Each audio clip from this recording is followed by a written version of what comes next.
एक समय की बात है, एक ऐसी दुनिया में जहां हर कल्पनीय रंग से चित्रित किया गया था। दो सबसे अच्छे दोस्त लिली और डेजी रहते थे। लिली के सुनहरे बाल और एक आग के कीट की तरह चमकती आत्मा के साथ वह हमेशा एक नए साहसिक कार्य के लिए तैयार रहती थी। डेजी के शांत आकाश नीले बाल और दया से भरे दिल के साथ वह सुंदर चीजें बनाना पसंद करती थी। वे एक ही मटर के दाने की तरह थे, हमेशा साथ, हमेशा सपने देखते हुए। एक सूरज भरे दिन, जब वे एक फूलों के खेत में पिकनिक मना रहे थे, उन्होंने एक पुराने धूल भरे नक्शे को एक विशाल मशरूम की जड़ के नीचे पाया। यह कोई आम नक्शा नहीं था, यह एक खजाने का नक्शा था। यह एक जादुई जंगल के माध्यम से एक चमकती नदी के पार और एक कैंडी धारीदार पहाड़ी पर एक बड़े चमकते सितारे के निशान के साथ एक घुमावदार मार्ग दिखाता था। लिली की आंखें उत्साह से चौड़ी हो गईं। एक असली खजाना शिकार, वह चिल्लाई अपने पैरों पर कूदते हुए। डेजी, जो हमेशा अधिक सावधान रहती थी, थोड़ी चिंतित दिखाई दी, लेकिन लिली के संक्रामक आनंद को देखकर वह मुस्कुरा नहीं सकी। उनका बड़ा साहसिक कार्य शुरू हो गया।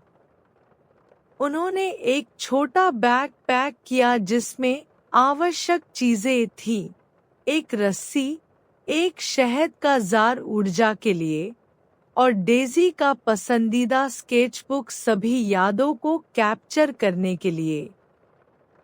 उनकी पहली चुनौती थी फुसफुसाते हुए जंगल। यहाँ के पेड़ प्राचीन और बुद्धिमान थे और उनके पत्ते रहस्यों से भरे हुए थे। जैसे ही वे गहराई में चले गए, रास्ता दो में विभाजित हो गया। उन्हें नहीं पता था कि कौन सा रास्ता लेना है। एक छोटा चमकता हुमिंग बर्ड, जिसके पंख रंगीन ग्लास की तरह थे, नीचे उतरा। यह एक छोटा सा गीत गुनगुनाया और बाएं रास्ते पर जाकर वापस आया, जैसे कि कह रहा हो, इस रास्ते से। अपने नए मार्गदर्शक पर विश्वास करते हुए उन्होंने उसका पालन किया। रास्ता उन्हें एक खुले मैदान में ले गया, जहां शरारती पिक्सी विशाल डैंडेलियन के बीच छुपकर खेल रहे थे। पिक्सी हंसते और उन्हें भटकाने की कोशिश करते थे, लेकिन उनका छोटा हुमिंग बर्ड मित्र उन्हें सही रास्ते पर रखता था, आगे बढ़कर और उन्हें मजाकिया भूल भुलैया से गुजरने का रास्ता दिखाता था। लिली पिक्सी की शरारतों पर हंस नहीं सकी, जबकि डेजी ने जल्दी से अपनी किताब में उनके चेहरे को स्केच किया, उनके आनंदित और शरारती चेहरे को हमेशा के लिए कैप्चर किया। जंगल से बाहर निकलकर वे चमकती नदी के किनारे पहुंचे। पानी 1000 हीरों की तरह चमक रहा था, लेकिन यह तैरने के लिए बहुत चौड़ा और तेज था। नक्शे ने दिखाया कि उन्हें यहाँ पार करना होगा। आसपास देखते हुए उन्होंने एक गुस्से वाला पुराना कछुआ एक चट्टान पर सूरज सेंकते हुए देखा। वह नदी का रक्षक था। डेजी अपने शांत स्वभाव के साथ धीरे धीरे उसके पास गई। उसने उसे एक चम्मच मीठा शहद दिया। कछुए का गुस्से वाला चेहरा नरम हो गया। उसने धीरे से चाटा और उसकी आंखें चमक उठीं। धन्यवाद के रूप में उसने उन्हें अपने बड़े और मजबूत खोल पर नदी पार करने की पेशकश की। यात्रा धीमी और स्थिर थी और वे गाते मछली और लिली पैड से गुजरे जो खुले और बंद होते थे, जैसे कि हाथ हिलाते हुए। लिली ने अपनी उंगलियों को ठंडे और चमकते पानी में डाला, नदी की जादू को महसूस किया। डेज़ी ने कछुए का स्केच बनाया, उसके चेहरे पर एक मुस्कुराहट जोड़ी।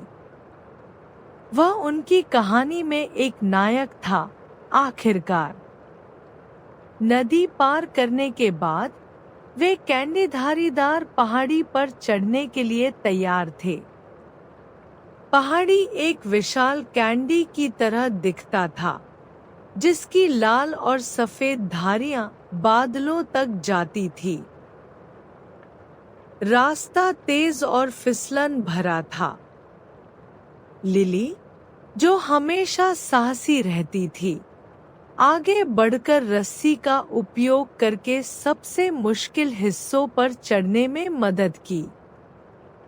डेज़ी उसके पीछे चलती थी। उसका दिल तेज धड़कता था, लेकिन उसकी आत्मा मजबूत थी। आधे रास्ते में वे थक गए और एक चट्टान के टुकड़े पर बैठ गए, जो एक रॉक कैंडी के टुकड़े जैसा दिखता था। उन्होंने अपने शहद का बाकी हिस्सा बांटा और नीचे देखा, जहां पूरा विश्व फैला हुआ था।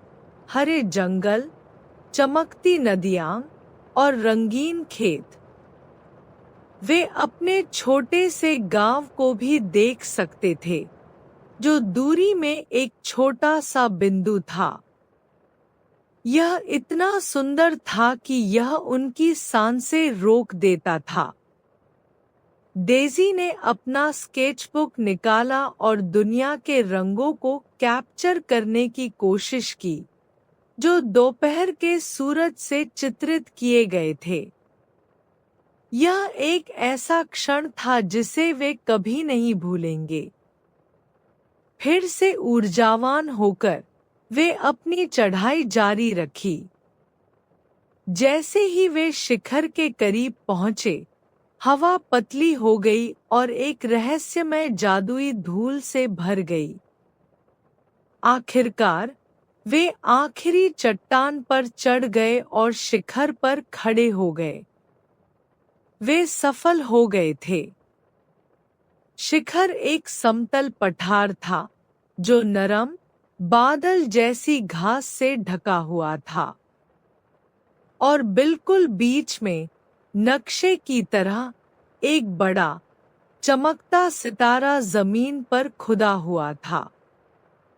लेकिन वहां कोई खजाना नहीं था, न कोई सोना, न कोई ज्वेल। एक पल के लिए वे भ्रमित थे। क्या उन्होंने इतनी दूर यात्रा की और कुछ नहीं पाया? लिली निराश दिखाई दी, उसके कंधे झुक गए। लेकिन फिर डेज़ी ने कुछ देखा। जमीन पर सितारा और चमकने लगा, और हवा में जादुई धूल ने सुंदर पैटर्न बनाने शुरू कर दिए। वे सभी लोगों के चित्र देख सकते थे जिनसे वे अपनी यात्रा में मिले थे। हंसते हुए फूल, शरारती पिक्सी, हुमिंग बर्ड गाइड, गुस्से वाला कछुआ, गाते मछली, जो जादुई धूल में एक जादुई फिल्म की तरह दिखाई दे रहे थे।